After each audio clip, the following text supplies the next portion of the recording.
Vlatko Andonovski said it right off the top. Anything less than winning is not good enough. That's the only approach for the new coach of the U.S. women's national team coming off its second straight World Cup championship. Kansas City's Adonovski will guide the team made up of some of the world's best players like Megan Rapinoe, Carly Lloyd, Alex Morgan, and Becky Sauerbrunn.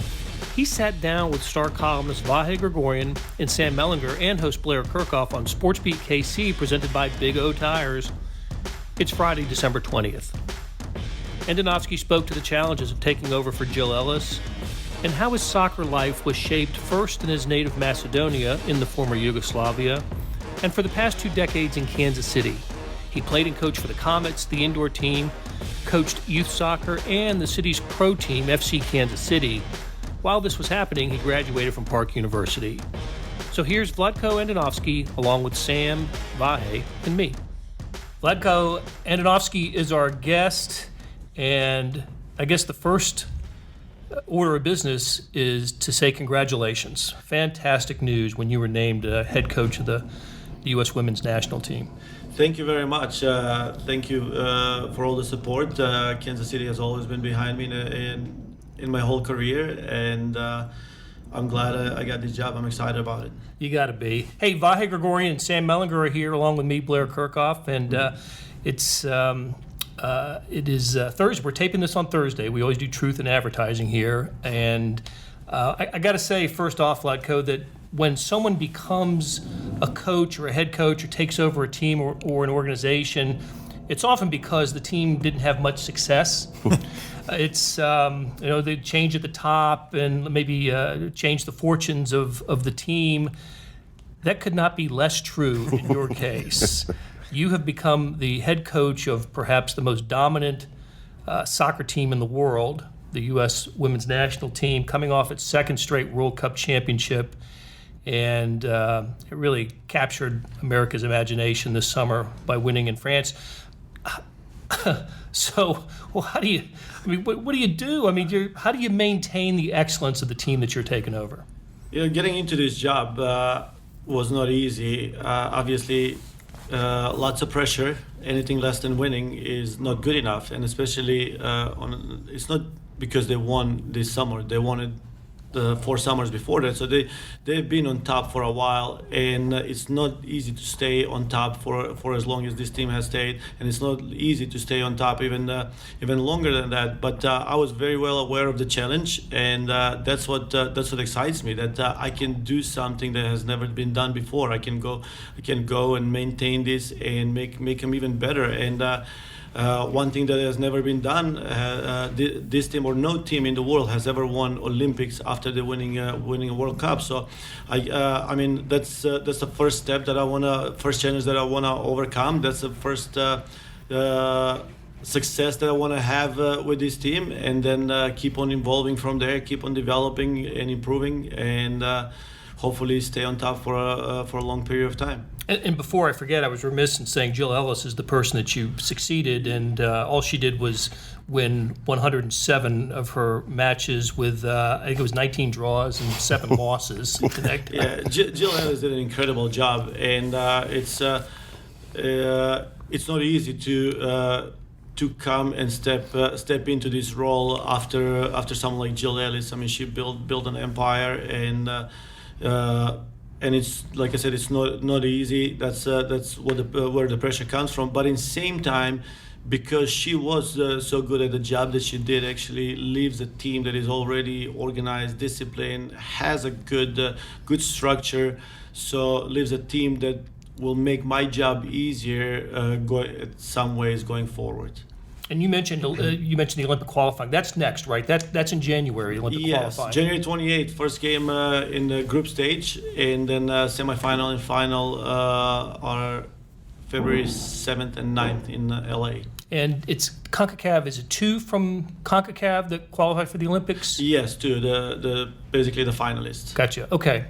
So that's, and because we talked about the World Cup success of the United States, there's a little bit of a redemption for the Olympics in 2016, I believe. Yes, 2016 was not a good Olympic year for U.S., and I would say for U.S. because it was still a good good Olympics, good showing. Unlucky in the quarterfinal, lost to Sweden, and now hopefully we're going to be able to do well. I mean, needless to say, my first game was against Sweden at home. It was a good test. So it was good. It was exciting.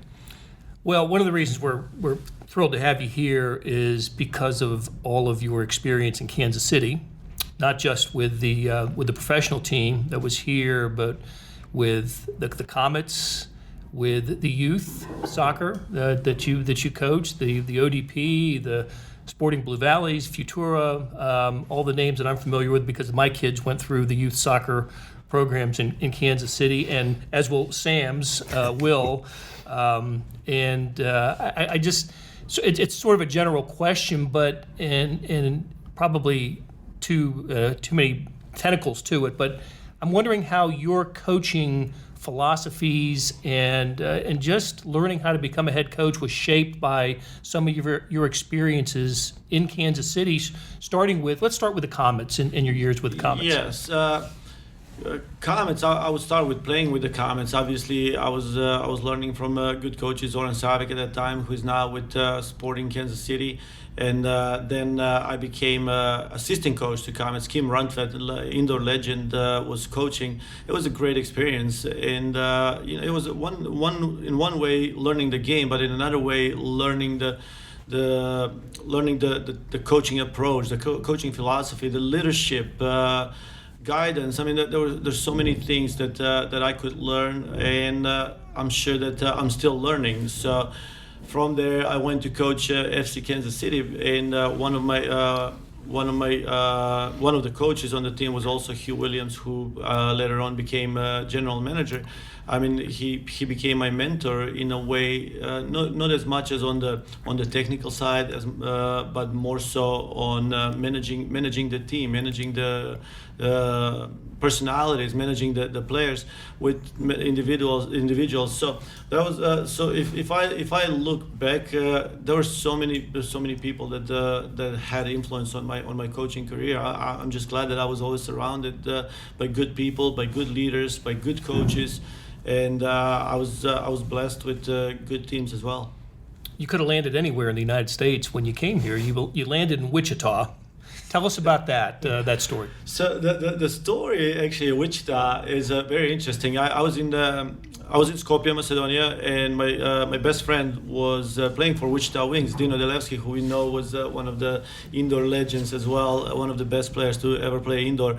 So he called to wish me a happy birthday. It was my birthday, and he asked me to come in Wichita and join him. At that point, I had no idea what indoor soccer was. And when he explained, I said, I'm sorry, but I don't know how am I going to explain here to my family, media, tell them that I'm leaving this game. Like at that point, I was playing for some of the youth national teams, and I was on the B full national team. So I felt like I was doing well.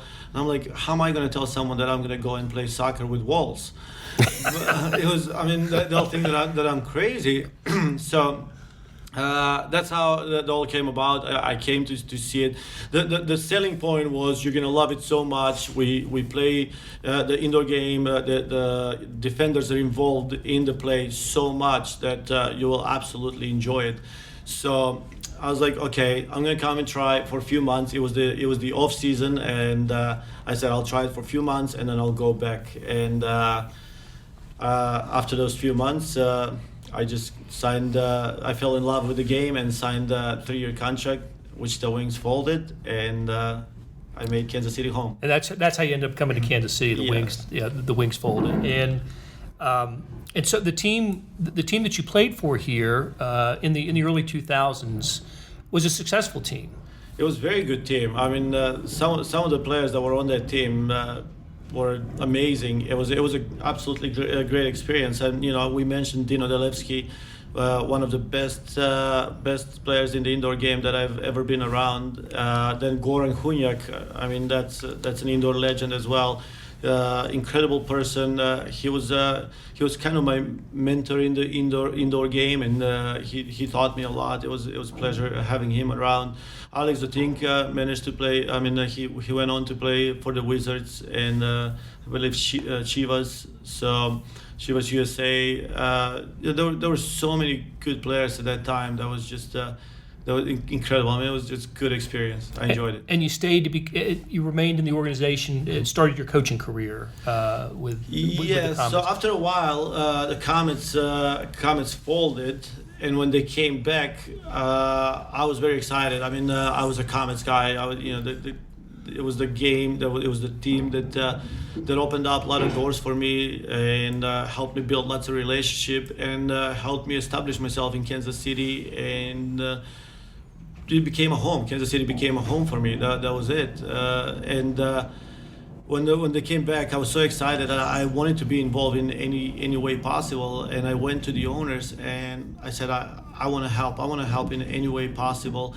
I mean, I hope I can coach, but if not, I want to be volunteer coach. I want to be anything. And actually, they asked me to be assistant coach, and I coached for free. I said I'm fine with anything. I just want to coach, and it was great. I mean, it was the relationship with Kim was amazing. He's been incredible for me and with me throughout this whole time. But those first few years were absolutely amazing. You won a championship as a head coach.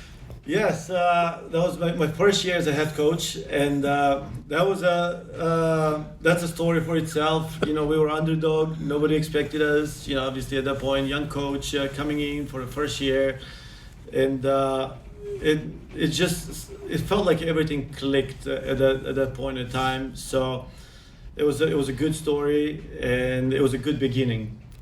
Yeah, I'd say it's a pretty good beginning. Win a championship for first time out. Yeah, I've read where it was just a matter of how things developed that you ended up coaching females first. I wonder if you could reflect on how you got started with that, and would you have ever guessed that you'd go on to coach at this level with women? Yes. So I mean, in some way, I was always coaching on the female side more than on the male side. I mean, I was coaching girls in youth soccer a lot more. I only coached one boys team for a very short period of time, but all those years, like I don't even know, 10, 11 years, I was just coaching girls teams. And like I said, I was blessed with some good teams, good group of players. And we were fairly successful. And when I say fairly successful, I'm not just saying successful winning games, which we did. We won youth national championship, and we won I don't know how many state cups. So we were good. But what we were good at, we were good ambassadors of the game. We were growing the game. We were good example of a team that is good on the field, but is also good off the field. I mean, all those players now all of them ended up playing collegiate soccer. They all graduated, and some of them are taking master's degree now. Some of them have good jobs. I mean, it was a good experience for me. And had you grown up not seeing a lot of girls playing soccer? I mean, it was new to you when you came here.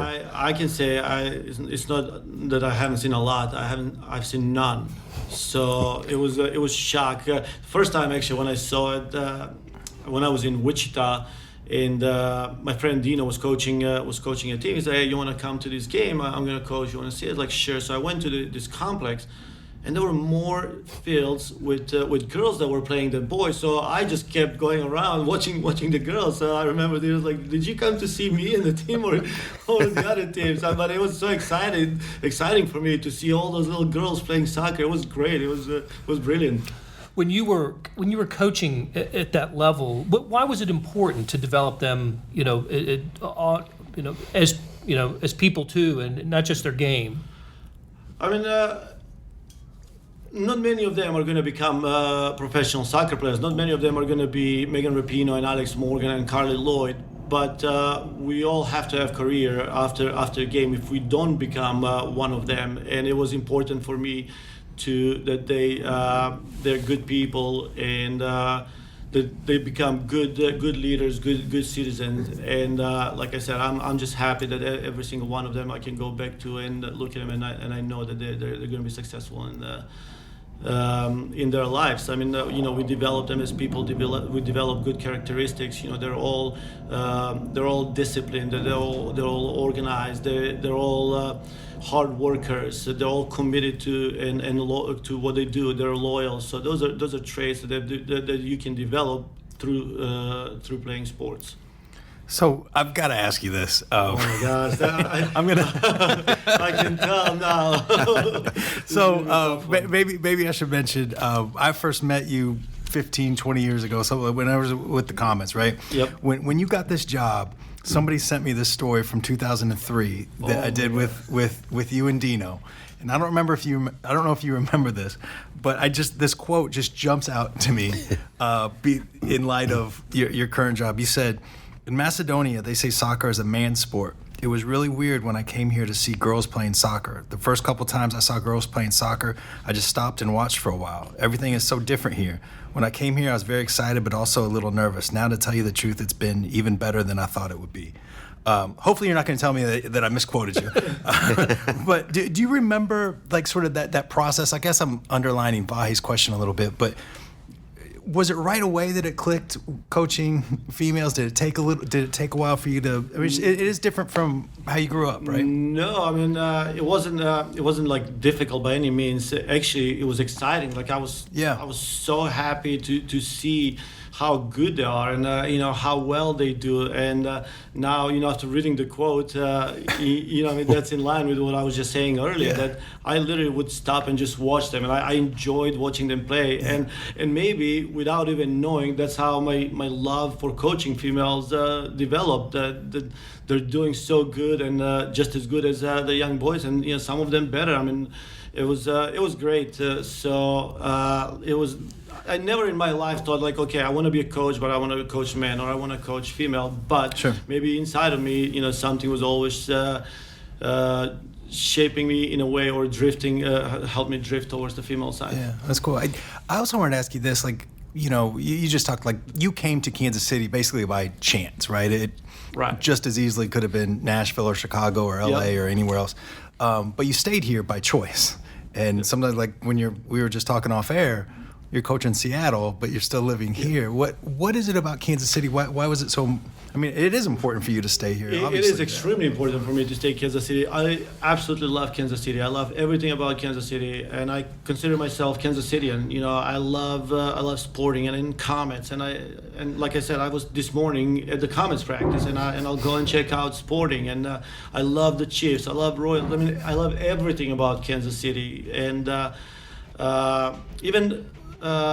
After playing for the Comets, I ended up playing for Stockton after Comets folded. So I played for Stockton 1 year, played in Philadelphia, and so I was Midwest, West Coast, East Coast, and we decided no, Kansas City is where we want to be. And since that point, we knew that this is where we fit best. We love the community, love the people that we're surrounded with, and I can't pinpoint one thing because of this. It's everything about the city, and we're gonna be here, as far as I know, for a long time. Yeah, that's cool. All right, good time to take a break, and when we return, we'll be back and talk a little bit more about the women's national team and the challenges that are ahead, and some other topics as well. The biggest sale of the year is happening now at Big O Tires. Buy 2 tires, get 2 free on select tires in stock. That's 2 free tires when you buy an alignment and tire protection package. That's 50% off tires at Big O Tires. It's going on now, but it all ends soon. Buy 2 tires, get 2 free at all participating Big O Tires. Installation additional, plus shop fee of up to 10% of non-discounted retail price, not to exceed $35. Hurry, sale ends Monday, December 23rd. Hey, it's Blair.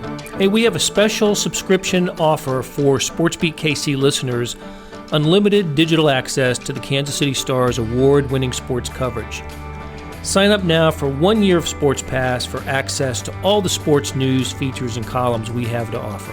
And it's only $30. That's a 40% savings off our regular rate. For your convenience, your subscription will automatically renew after the initial term at $50, unless you tell us to cancel. A lot of subscription services won't tell you that. They'll just sneak it on there. We just told you. Your subscription helps support the sports coverage of kansascity.com and the Kansas City Star. Please visit kansascity.com/SportsBeatKC offer to get this special offer. And as always, thanks for listening.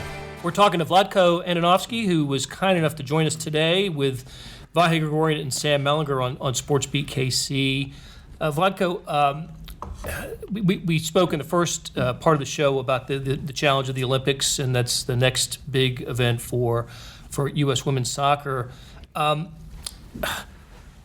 The women's team this summer became rock stars, right? I mean, Megan Rapinoe is, was she Time? Time, I think. Sports Illustrated. Sports Window. But the team is one of them, too. She got them all. Yeah. Clean sweep. Yes.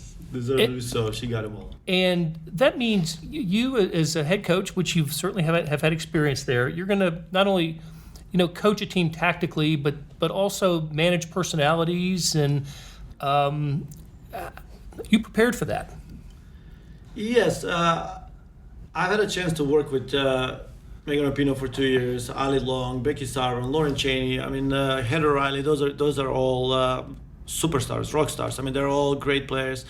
One thing that I know about every single one of them is they all want to be the best version of themselves. And if they see that you can offer something to help them get better, and you care about them as individuals, as soccer players, and developing as soccer players, they'll do anything. They're true professionals. They live their lives for this game, and it's actually, in fact, it's easier to work with them than any other players. Why is that? Because of their focus, or yeah, the mindset is just amazing. That they have this growth mindset that they always want to try new. They always want to get better. Like if there is something at any point in time that I say you could do this in different way and it will make you a better player. That's it. That I don't have to say anything twice. You'll see them work on that over and over and over until they master it. I mean, I always say there's a reason why they are where they're at, and it's not just the talent. It's that the hard work, the dedication, the mindset, the resilience, the grit. I mean, they're special breed. I mean, they're amazing to work with. Vlatko, I'm sure you'd feel confident and comfortable taking this job, even if you didn't know them all so well. But how different do you think it is for you with this feeling of having the relationships and having worked with so many of them in other capacities? Yeah, I mean, that definitely helps. Just because not every one of them is motivated in the same way. They do have the inner motivation, and they do things on their own.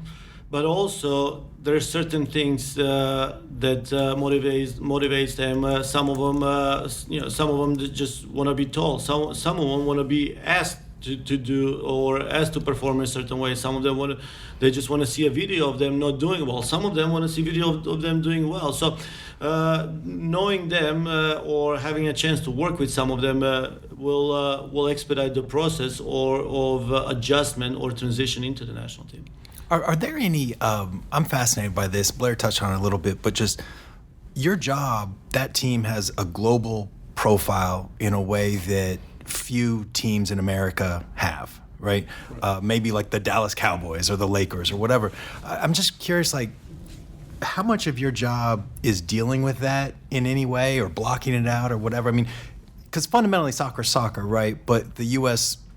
women's national team is a little bit different. Yes, the federation does an amazing job in terms of supporting myself and the team logistically, and they do a great job of providing for us in a way that we can focus on the game. Obviously, there's so many other things that we have to and we want to deal with, but when we're at work, then it's all business. And like I said, the federation has all kinds of departments that help us out in terms of that. Obviously, I'm sure you already dealt with our communication department. They're very good and professional in terms of how they screen and choose the right right type of interviews and proper amount of interviews that we do, not just personally myself, but also the players and photo shoots and all that kind of stuff. But we also have other support mechanism that we use, whether it's from well-being, high performance, analytics. There's so many other things that were provided so we can deal with anything that is thrown our way. Vlatko, along those same lines, it's an incredibly exciting job, but it must also feel like a great responsibility. When you got the job, did you have to think through all that feeling too, or did you just go and do your work? I thought a lot before I got into this whole thing. Like, what does it mean? What does it mean for me individually? What does it mean for my family? What is it going to take for me to be successful? There are so many things that I analyze, because I knew I'm getting into probably most stressful coaching job in the States now, because anything less than winning is just not acceptable, and which is fine. I mean, I'm not getting into the job. I knew that, so there's no surprise. But in the same time, like I said, it's exciting. At the end, it's the best team in the world. I mean, who doesn't want to coach the best team in the world? And as you're speaking, just a couple of thoughts occurred to me, one of which is your timeline in the U.S. and specifically in Kansas City kind of follows Kansas City becoming a really hotbed of soccer nationally. And you certainly contributed to that, coaching the women's professional team here. But I'd like to hear your observations of how soccer has grown in Kansas City in your 20 years here.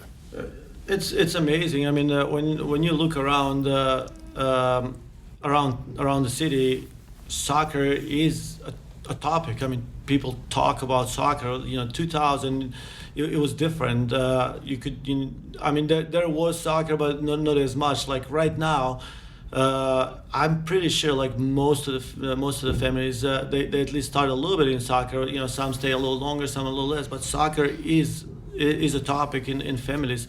And I remember early on when I came, we were talking about how big is soccer going to be, and when is it going to start really making a mark in the community, and not just in this community, but in the States.